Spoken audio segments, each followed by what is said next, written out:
Hi, I'm Streaky. This is Metropolis Mastering, and today I'm going to do a quick review of the Dangerous Music Bax EQ.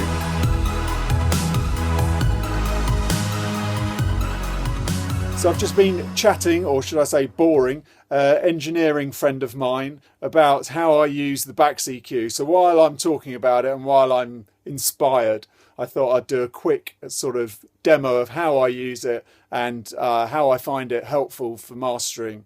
And you might find it helpful for mixing as well. So I'm already on shaky cam and a bit close up, sorry, but we'll spin it round and show you how I use it.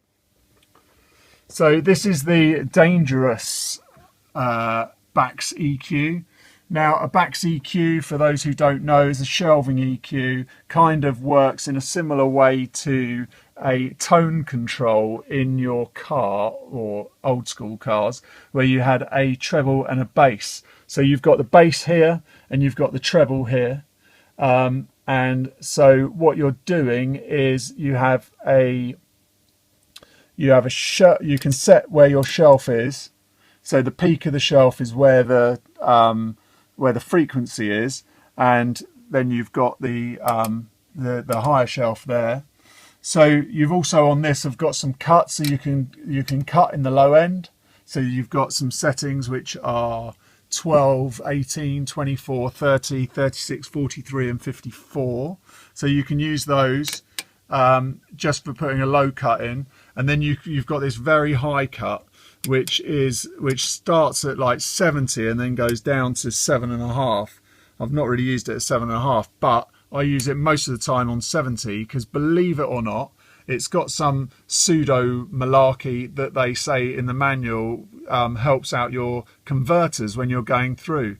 Now I'm guessing that they're right, because why wouldn't they be? But you can actually kind of, in a weird way, when you use it at 70, you can hear something in the top end, and it sort of gives you a cleaner high end. So I kind of have that on a lot of the time, and the unit itself has got quite a nice sound to it just going through it. So it works really well from that point of view, with these off, all in the sort of 0 position, and then that in 70. And then sometimes I use this for a cut. But I've got other stuff. I've got a low cut on this Masalek thing, and I've got a low cut on a Vice as well. So I've got some other options for that. But this is kind of quite a nice flavour. It's quite nice.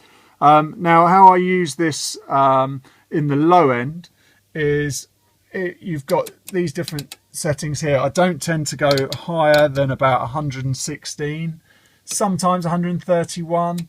But I'm using it, say 116. I use it a lot in MS mode because I have an MS button here on my desk. So it goes through this, and so what I can do is I can just pump the mid frequencies up, so the mono stuff in the middle. So in the low end, this works quite well. You can get a really nice punchy kick when you have that on 74 or 80, depending on the track.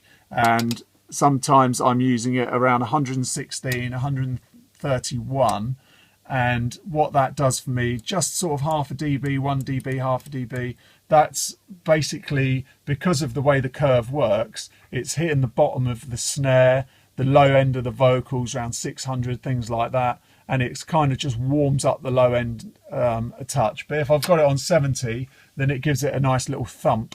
In combination with a low cut, then you can get quite a nice little kick going. It's also very handy for sometimes if I want to thin out the low end of the bass. If I've got it in MS mode, I can switch that like that, and it will basically thin the low end out, so that instead of, if I don't want to use an elliptical equalizer, which is here, which is for monoing the bass, I can actually just sort of trim the stereo information in the bass, so it gives you another sound.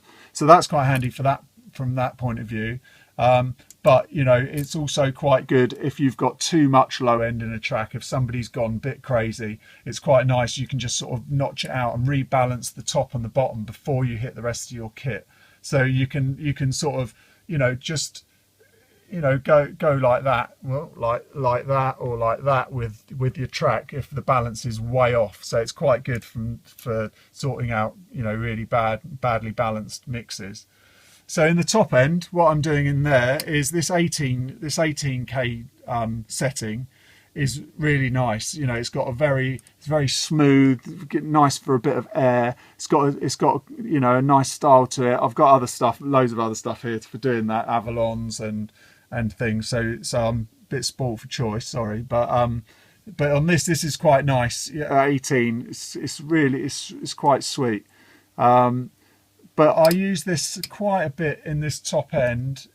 Not quite a bit, I use it occasionally, sometimes a little bit too much, but you can just chip out a little bit at 3.5, maybe 4.8 of the sort of tizziness in a track. So if something's a bit like, you can kind of, maybe not that high, but you can kind of just knock it out, which is really smooth. You can knock it out without even, sounding like you are nudging stuff out.